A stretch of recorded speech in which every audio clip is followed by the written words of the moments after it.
కొండ గర్భంలో ఉంటారు చక్కగా మధ్యలోను. అలాగా అమ్మవారు అక్కడ వెలిశారు. ఆ అమ్మవారి స్వరూపం చూస్తే కనుక మనకి కనకదుర్గాదేవి స్వరూపము అష్టభుజాలు ఉంటాయి. అమ్మవారి చేతుల్లో శంఖం, చక్రం, గద, అలాగే ధనుస్సు, బాణము, అభయహస్తము అవన్నీ చూపిస్తూ అమ్మవారు అసలు మనని ఒక పెట్టని కోటలాగా కాపాడతారు.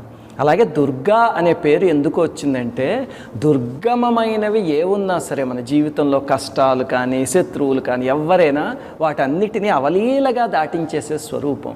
అందుకే దుర్గా అనే పేరు వచ్చింది. మీరు కానీ ఆ అమ్మవారిని భక్తిగా ఆరాధించగలిగితే కనుక జీవితంలో దుర్గమమైనది అనేది ఏదీ ఉండదు. ఆ అమ్మవారిని ఆరాధించడానికి 2 తేలికైన మార్గాలు ఉన్నాయి. మొట్టమొదటిది ఏమిటి అంటే అమ్మవారికి 32 నామావళి అని 32 నామాలు ఉన్నాయి.